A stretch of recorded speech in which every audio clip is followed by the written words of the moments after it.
नमस्कार मित्रांनो, स्वागत आहे तुमचं पुन्हा एका नवीन व्हिडिओमध्ये।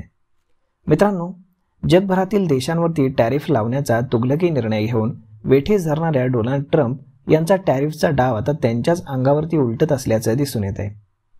टॅरिफ लावल्यामुळे अमेरिकेमध्ये महागाई म्हणजेच इन्फ्लेशनमध्ये वाढ झाली आहे आणि त्यामुळे नागरिकांवरती मोठा आर्थिक ताण आल्याचं दिसून येत आहे। या पार्श्वभूमीवरती राष्ट्रपती डोनाल्ड ट्रम्प यांनी काही वस्तूंवरचं टॅरिफ कमी करण्याचा निर्णय घेतलाय। बीफ, कॉफी, चहा, केळी, फळं आणि काही कृषी संबंधित वस्तूंवरील शुल्क कमी केल्यानं अमेरिकन ग्राहकांचा आर्थिक भार कमी होण्याची शक्यता आहे। अमेरिकेमध्ये गेल्या काही महिन्यांपासून खाद्यपदार्थांच्या किमतीमध्ये झपाट्यानं वाढ झाली आहे। ट्रम्प यांच्या टॅरिफ धोरणामुळे परदेशाती करण्यात येणाऱ्या आयात वस्तू महाग ठरत होत्या। त्याचा थेट परिणाम नागरिकांच्या खिशावर होत होता आणि याच कारणामुळे आता टॅरिफ कमी करण्याचा निर्णय घेण्यात आलाय।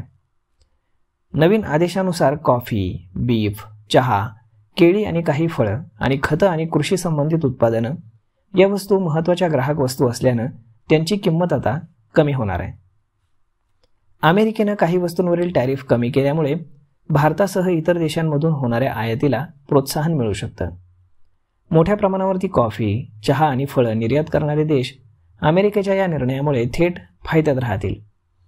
अमेरिकेनं लावलेल्या टॅरिफमुळे भारताच्या त्या देशाला होणाऱ्या निर्यातीमध्ये लक्षणीय घट झाल्याचं दिसून येत आहे। पण या ताज्या निर्णयामुळे काही प्रमाणामध्ये संधी देखील निर्माण झाल्याचं चित्र आहे। ट्रम्प यांनी लावलेल्या टॅरिफमुळे अमेरिकेमध्ये महागाई वाढतीये आणि त्याचा फटका सर्वसामान्य अमेरिकन लोकांना बसत असल्याचा आरोप विरोधी पक्षांनी केलाय। त्यावरती ट्रम्प यांनी देखील प्रतिक्रिया दिली। अमेरिकन नागरिकांवरील भार कमी करण्यासाठी आणि स्थानिक उत्पादनाला चालना देण्यासाठी हा निर्णय आवश्यक होता, असंही ट्रम्प यांनी सांगितलं। तसेच भविष्यातील काही वस्तूंवरील टॅरिफ कमी केले जाऊ शकतात असेही संकेत त्यांनी दिलेले आहेत।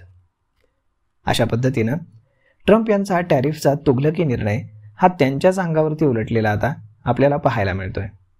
त्यामुळे टॅरिफ आता हळूहळू कमी होण्याची परिस्थिती निर्माण झाली आहे। तर मग पाहूयात की पुढे हे काय घडते ते। तर मग मित्रांनो, तुम्हाला हा भाग, ही माहिती कशी वाटली हे तुम्ही आम्हाला कमेंट करून नक्कीच सांगा। आणि जर हा व्हिडिओ तुम्हाला आवडला असेल तर आपल्या जवळच्या मित्रमंडळींसोबत देखील हा व्हिडिओ तुम्ही शेअर करायला विसरू नका। धन्यवाद।